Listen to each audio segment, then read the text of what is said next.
नयनों में राखूं, तो हिया मोरा तरसे। और यदि हियरा में राखूं तो हियरा मेरा राखूं तो नयन बरसे हो कवन विधि से। तोहे राखूं मैं सवरिया कवन विधि से,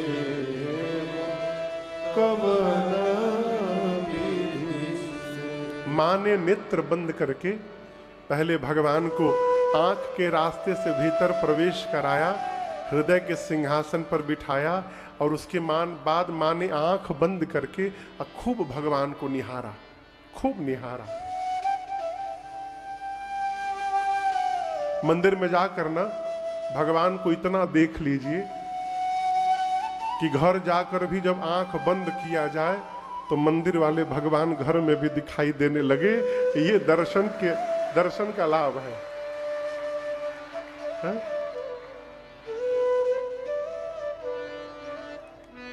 थोड़ी देर बाद जो सखी राम जी को देख कर गई थी, चतुर सखी। कौन सखी? बोलिए, चतुर सखी। वो देखिए बहुत टाइम हो गया।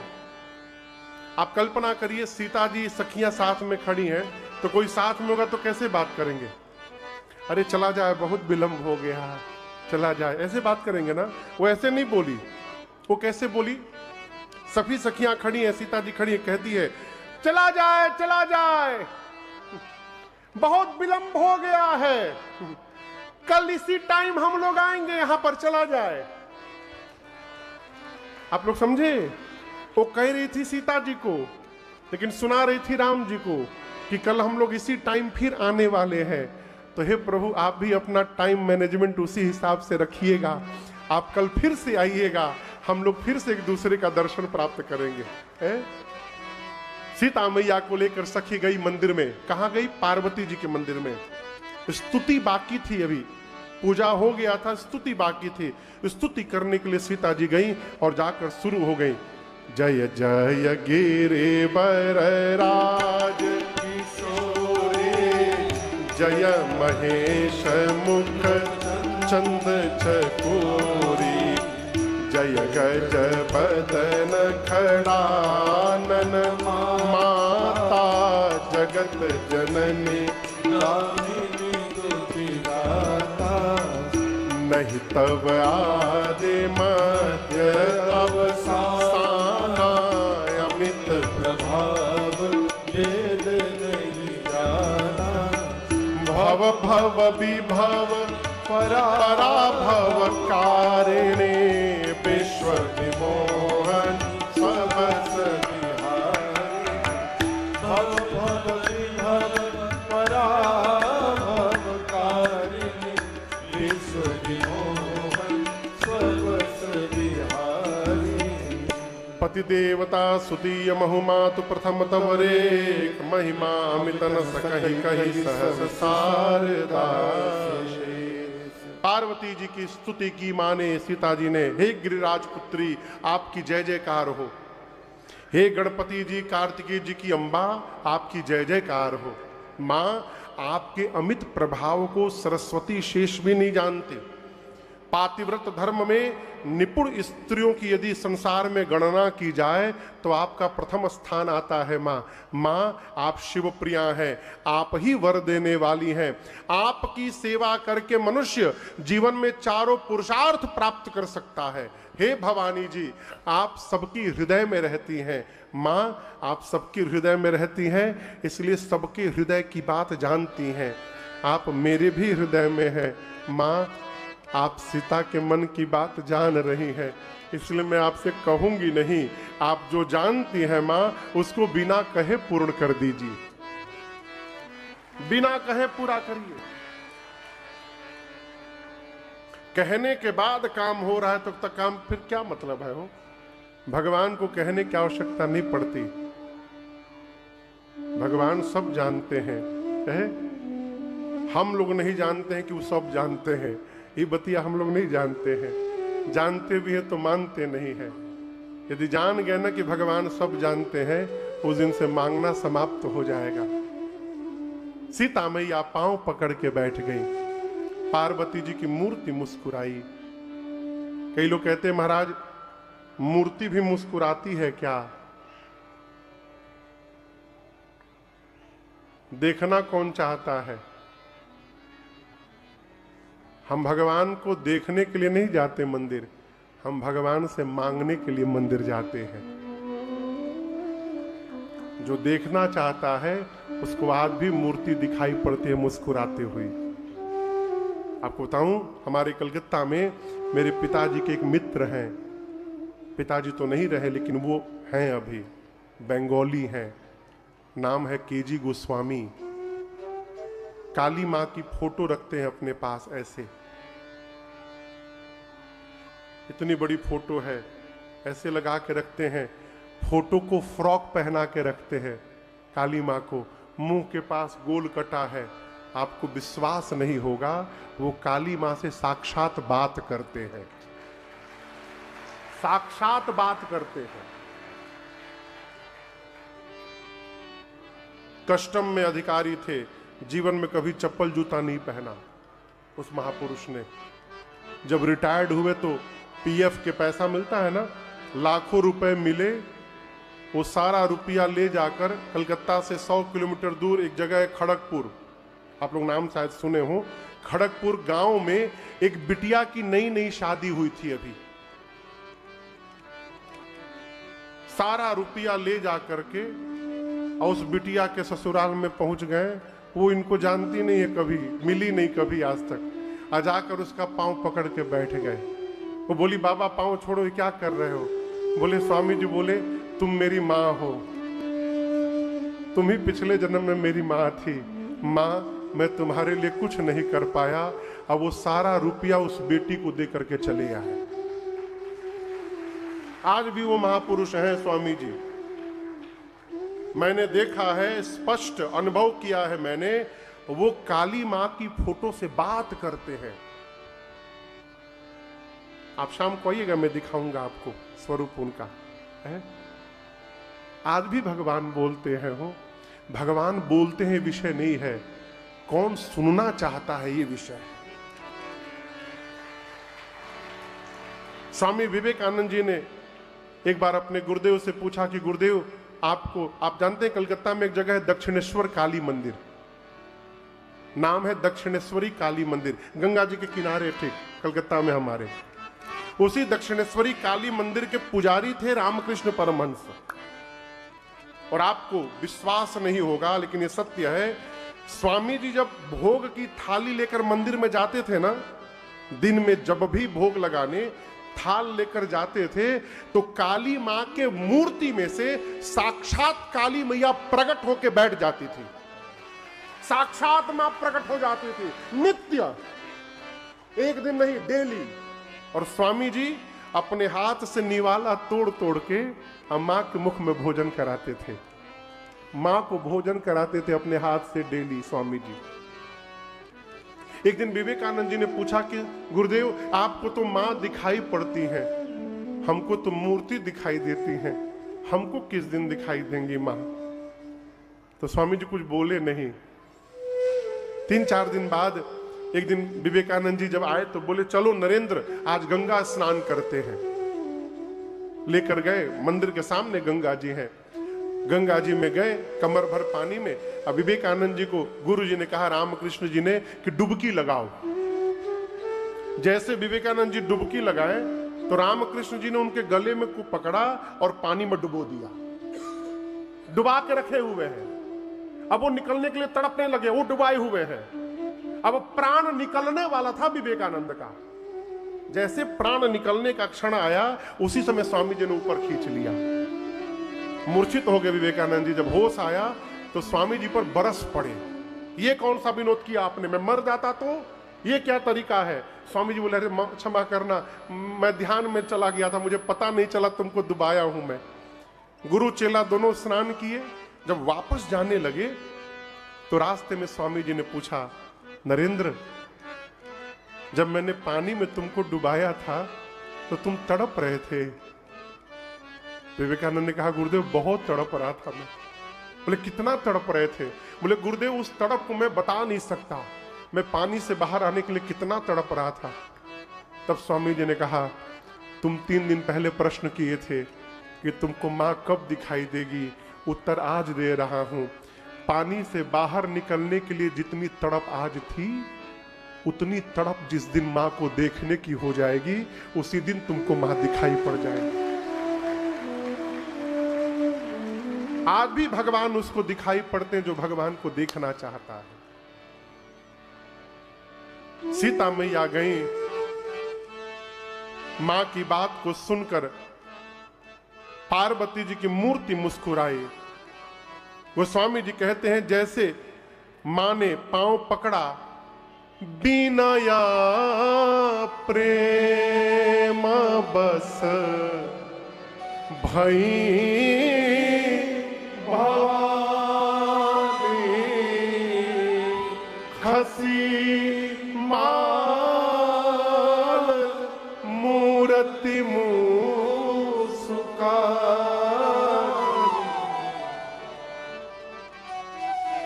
पूजन के समय सीता मैया ने जो माला पहनाया था पार्वती जी को, वो माला अपने आप गर्दन में से नीचे गिर गया। अब आप दर्शन करिए, सीता जी कहां बैठी हैं? पार्वती जी के पांव को पकड़ के नीचे। गले में से माला खिसकेगी तो कहां जाएगी?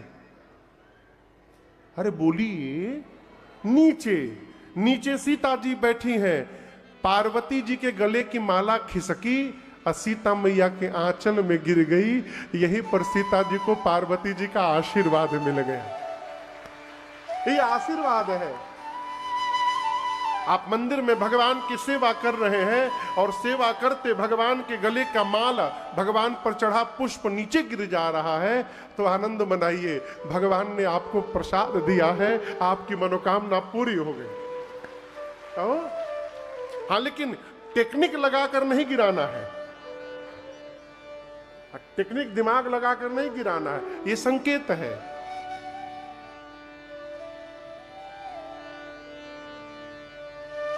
पार्वती जी ने कहा, हे सीता जी, सुनु सिय सत्य आशीष हमारी, पूजी मन कामना तुम्हारी। सीता जी, आप हमारे आशीर्वाद को सत्य समझिएगा, आपकी मनोकामना पूरी हो गई। नारद बचन सदा सूचि साचा, सोबरु मिली ही जाहि मान। नारद जी का वचन सदैव सत्य है, पवित्र है। नारद जी ने आपको जो जो कहा है वो सब सत्य होने वाला है, वही वर आपको मिलेगा जो आपके मन में बसा है। सीता जी ने कहा, मां और थोड़ा क्लियर करके बता दीजिए ना हमको।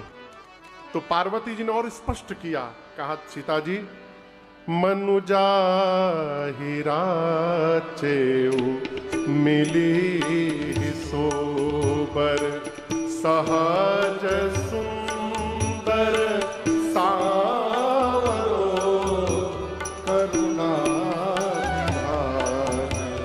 सुजान श्री है स्नेह जानत रावरो, एहि भांति गौरी असीस सुनी, सिय सहित हिय हरसी हरि, तुलसी भवानी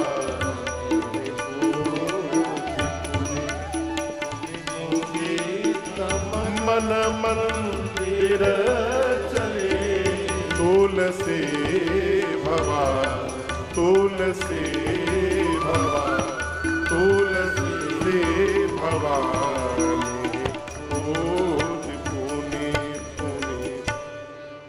मुद मुदित मन मंदिर चली। सीता जी ने, पार्वती जी ने कहा मनु जाहि राचेऊ, मन में जो रचा है मिली ही सो बर, वही बर मिलेगा। कौन? सहज सुंदर, जो सहज सुंदर सांवले हैं वो मिलेंगे। वो है कौन? करुणा निधान सुजानशील,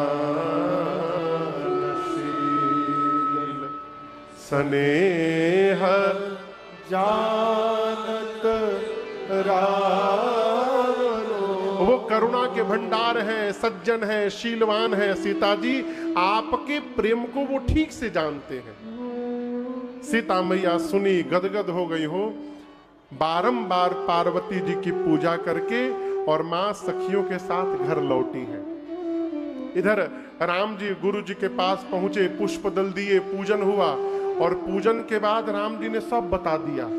क्या बता दिया? गुरु जी बाग में न जनक जी की बेटी जानकी जी आई थी, अब वो हमको देख रही थी। गुरु जी बात तो हुआ नहीं था, राम जी केवल बोले हमको देख रही थी।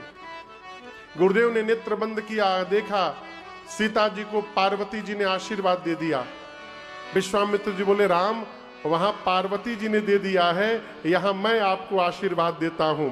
सुफल मनोरथ हो तुम्हारे, राम लखन सुने भये सुखारे।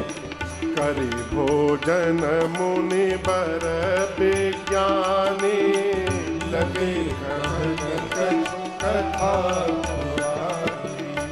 विगत दिवस गुर आय सुपाए, संध्या करन चले दुआए। विगत दिवस गुर आय सुपाए, संध्या करन चले दुआए। आशीर्वाद मिला। अगला दिन हुआ, आज धनुष यज्ञ का दिन है। सवेरे सवेरे जनक जी ने राम लक्ष्मण विश्वामित्र जी को रंग भूमि में बुलवाया है।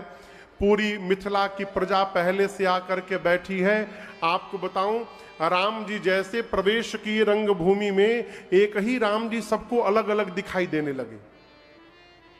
कहे अच्छा बताइए, कुर्ता किस रंग का है? ठीक से बोलिए ना। सफेद रंग है। अच्छा सोचिए, जो हरे रंग का चश्मा लगा के बैठा उसको कैसा दिखाई दे रहा है, और जो पीले रंग का चश्मा लगा लिया है उसको पीला। है सफेद, लेकिन जो जैसा चश्मा लगाएगा उसको उसी रंग का दिखाई देगा। उसी प्रकार राम जी एक ही है, लेकिन एक ही राम जी सबको अलग अलग दिखाई देने लगे। जो अपने को वीर योद्धा मानते थे राजा, उनको राम जी महावीर दिखने लगे। जो असुर नकली चेहरा लगाकर आए थे, उनको राम जी काल दिखाई देने लगे। जो ज्ञानी राजा थे, उनको राम जी परम तत्व दिखने लगे। जो भक्त राजा थे, उनको राम जी भगवान दिखाई देने लगे। गोस्वामी जी कहते हैं, जिनकी रही भावना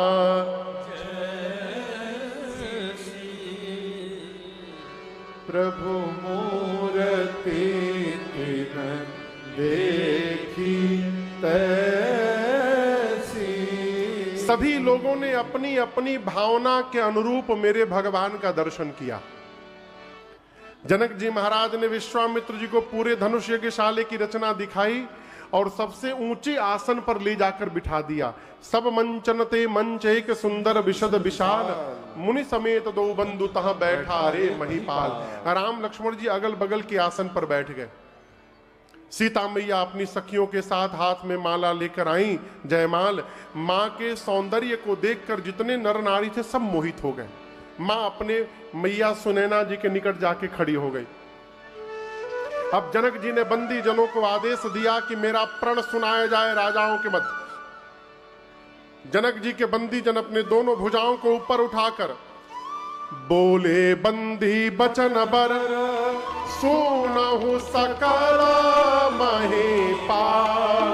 प्रण विदेह कर कहा हम भुजा उठाए। अपने दोनों भुजाओं को ऊपर उठाकर बंदीजन बोले, दीप दीप से आए आप समस्त राजा महाराजा। आप सभी राजाओं के भुजाओं का बल यदि चंद्रमा के समान है तो शंकर के पिनाक को राहु समझिएगा। राहु है ये वही पिनाक है जिसको रावण और बाणासुर ने स्पर्श भी नहीं किया। ध्यान से देखिए, ये वही पिनाक है जिसकी कठोरता पूरा विश्व आज जानता है।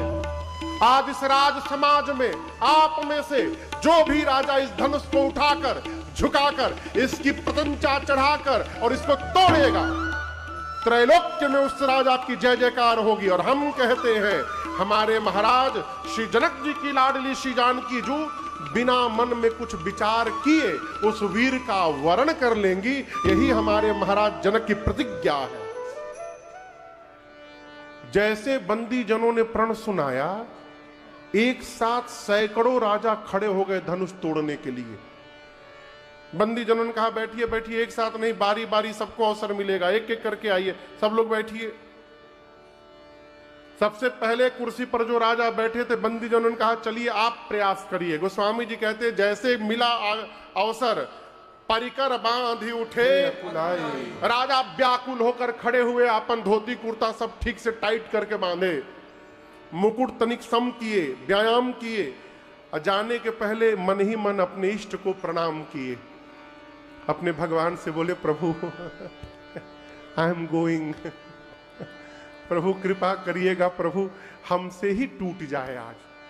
कौन बोला? जो राजा तोड़ने जा रहा है। उस सभा में कम से कम 10,000 राजा हैं, कम से कम। जब एक राजा अपने भगवान से बोला प्रभु हमसे टूट जाए, तो जो 9,999 राजा बैठे थे वो तुरंत अपने भगवान से बोले प्रभु बचाइएगा, इससे न टूटने पाए। अब कहां एक राजा, कहां हजारों राजा। गोस्वामी जी कहते हैं जैसे राजाओं को अनुमति मिलती है, तमकी उठाई न कोटि भांति बल करई, करोड़ों प्रकार यत्न करते हैं, इसी प्रकार भी धनुष नहीं हिला। धनुष को छोड़कर अपना सिर नीचे झुकाकर वापस जाने लगे। अब दूसरा राजा चला उधर से मैं तोड़ के दिखाऊंगा। तो जो राजा वापस जा रहे थे वो राजा अपने मन में बोले हाँ हाँ जाओ जाओ जाओ जाओ, उठाओगे तो बुझाएगा, जाओ जाओ। एक एक करके राजा आए हो, तोड़ना तो बहुत दूर की बात, किसी भी राजा से धनुष तिलमात्र भी इधर उधर नहीं खिसका। आपको बताऊं, एक राजा की बारी आई, वो राजा खड़े हुए अपने स्थान से धनुष को देखे, अब प्रणाम करके बैठ गए। बगल का राजा बोला कायर के बगल में बैठ गया हूं मैं, कायर के बगल में। उस राजा ने कहा मैं कायर नहीं हूं। उसने कहा तुम तो तोड़ने भी नहीं गए। उस राजा ने कहा मैं तोड़ने नहीं आया हूं। क्यों? राजा ने कहा देखो, जिनका विवाह होने वाला है सीता जी का, वो भूमि से जन्म ली है, भूमिजा कहलाती हैं। हम लोग उसी भूमि के पति हैं, राजा हैं, भूपति कहलाते हैं। इस संबंध से सीता हमारी बेटी कहलाएंगी। हम यहाँ बेटी से विवाह करने नहीं आए हैं, हम बिटिया को आशीर्वाद देने आए हैं। ज्ञानी राजा गए ही नहीं। जब किसी भी राजा से धनुष नहीं हिला तो राजाओं ने वहां पर तुरंत एक मीटिंग की, इमरजेंसी मीटिंग, और मीटिंग करके निर्णय किया कि एक काम करते, मिलकर तोड़ देते हैं। ये फॉर्मूला अभी भी चल रहा है। इलेक्शन आवे तो देखिए, एक आदमी को हराने के लिए सब विरोधी एक साथ जमा हो जाओ। राजा कहते सब लोग एक साथ मिलके तोड़ देंगे। एक ने कहा मिलके तोड़ देंगे तो विवाह किसके साथ होगा? एक राजा ने कही कोई बात नहीं, टूटने दो, उसके बाद हम आपस में एक दूसरे को तोड़ लेंगे, हम आपस में युद्ध कर लेंगे और जो विजेता होगा उससे विवाह हो जाएगा। राजाओं ने कहा स्वीकार है। 10,000 राजा लगे। कितने राजा? 10,000। गोस्वामी जी कहते हैं भूपा साहस 10 एक बारा, भूपा साहस 10 एक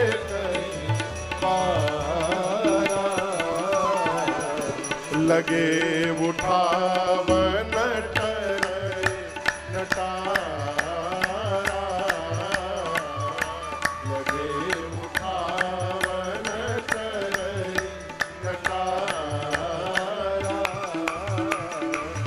लगे उठावन करे नटारा। 10,000 राजा एक साथ धनुष को उठाने के लिए गए, परंतु धनुष अपने स्थान से तिलमात्र भी इधर उधर नहीं खिसका। सभी राजा धनुष के हाथों अपनी कीर्ति वीरता गंवा करके और अपने आसन पर जाकर सिर झुका करके बैठ गए। आपको बताऊं, जनक जी महाराज जब देखे कोई राजा धनुष हिला भी नहीं पाया, क्रोध में आ गए। जनक जी रोक नहीं पाए, खड़े हो गए और खड़े होकर बोले, दीप दीप से आए आप समस्त राजा महाराजा। कोई भी राजा ये नहीं बोल सकता है कि मैंने उनको निमंत्रण देकर बुलाया है। यहां पर आप सभी राजा मेरा प्रण सुन सुनकर आए हैं। आए सुनी सुनी जो पन खाना। और ये भी याद रखिए, मैं सबको पहचान रहा हूं। कौन कौन यहां वेश बदल करके बैठा मैं सबको जानता हूं। यहां इस सभा में देवता आकर के बैठे वेश बदल करके, दैत्य विराजमान है, पाताल से नाग बैठे हैं, मनुष्य बैठे हैं। क्या कह रहे थे आप लोग? अभी तोड़ देंगे, शर्म करिए। आप में से किसी ने भी तोड़ना तो दूर, धनुष को तिलमात्र इधर उधर नहीं किया है धरती से। मेरी बेटी सुंदर है, ये कीर्ति वर्ण करने योग्य है, परंतु मुझे आज पता चल गया ब्रह्मा ने इस धरती पर ऐसा किसी को बनाकर भेजा ही नहीं जो इस कीर्ति को जीवन में धारण कर सके। सावधान समस्त राजा सुनिए, सावधान। आज के बाद कोई राजा नहीं बोलेगा मैं वीर हूं। मैं जनक जान गया, धरती वीरों से रिक्त हो चुकी है। क्या बैठे हैं? अब किस लिए बैठे हैं आप लोग? एक सेवक ने आकर जनक जी से कहा, महाराज अभी अभी सूचना मिली है, राजा लोग आपस में बात कर रहे हैं कि जनक जी अपनी बेटी को कुंवारी थोड़ी रखेंगे, विवाह तो करेंगे, किसी से नहीं टूटा, हमसे भी नहीं टूटा। हो सकता है कहीं विवाह के लिए लॉटरी निकाली जाए, कहीं उसी में हमारा नंबर आ गया, इसीलिए राजा लोग बैठे हैं। जनक जी ने कहा, अच्छा ये बात है, मैं घोषणा करता हूं, तजहु आस निज निज गृह जाहु, लिखा न विधि ब्रह्मा ने मेरी बिटिया के भाग्य में विवाह लिखा ही नहीं है, अपने अपने घर वापस लौटिए। आज यदि मैं प्रण का त्याग करता हूं तो मेरी कीर्ति कलंकित हो जाएगी। प्रण पे टिका रहता हूं तो मेरी बेटी कुंवारी रह जाएगी। भरी सभा के सामने कह रहा हूं, यदि मैं जानता धरती पर कोई वीर नहीं बचा, मैं जनक ऐसी प्रतिज्ञा जीवन में कदापि नहीं करता। मैं जब पहली बार जनक जी ने कहा कि आज के बाद अपने को कोई वीर नहीं बोलेगा, लक्ष्मण जी तमतमा उठे, बार बार राम जी को देखने, भैया। राम जी बोले, शांत रहो शांत रहो शांत रहो शांत रहो। भगवान ने इशारा किया, शांत रहो। पहली बार ललकारा तो लक्ष्मण जी राम जी के कहने पर किसी तरह क्रोध को शांत कर लिए। अभी क्रोध शांत ही हुआ था, तब तक जनक जी ने दूसरी बार ललकार दिया कि जानता धरती पर कोई वीर नहीं, ऐसी प्रतिज्ञा कदापि नहीं करता मैं। दूसरी बार ललकार सुनते लक्ष्मण जी तो नहीं आवेश में आए, राम जी को देखे नहीं कूद पड़े। तो स्वामी जी कहते हैं लक्ष्मण जी की भावें टेढ़ी हो गई, होठ फड़फड़ाने लगे, नेत्र से मानो अंगार बरसने लगा। लक्ष्मण जी कूद पड़े, राम जी को बोले, भैया क्षमा करिएगा, रघुवंश का एक छोटा सा बालक जहां पहुंच जाए, इस पूरे ब्रह्मांड में किसी की क्षमता नहीं बोल दे, धरती पर कोई वीर नहीं बचा। आपके रहते आप विद्यमान है, और जनक ने कैसे कह दिया धरती पर कोई वीर नहीं है? आप मुझे आज्ञा करिए।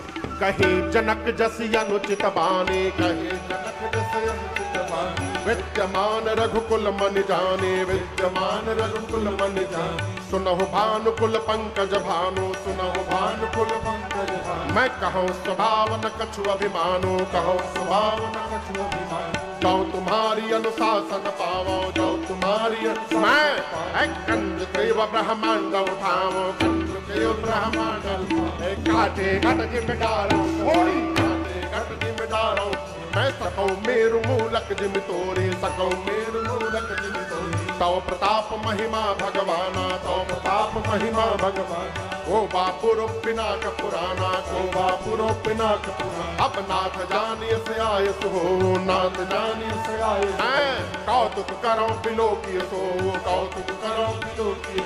मैं कमल नाल जिम चाप चढ़ावो, कमल नाल जिम चाप चढ़ावो, जो जन सत प्रमाण ले धावो, जो जन सत प्रमाण ले धावो, जो जन सत प्रमाण ले धावो, जो जन सत प्रमाण ले धावो। तोरौ छत्रक दंड जिमिनी, तव प्रताप बलना, जागरो प्रभु पद संपत, कर न धरो धनु भार। लक्ष्मण जी गरजे मिथिला में, बोले भैया आपके रहते जनक ने कहा धरती पर कोई वीर नहीं, आप विद्यमान हैं, आप बैठे रहिए, मैं बताता हूं वीर किसे कहा जाता है। एक बार आज्ञा दीजिए मुझे, पूरी सभा सुन ले। जनक ने कहा कोई धनुष नहीं उठाया, पूरी सभा के सामने में ब्रह्मांड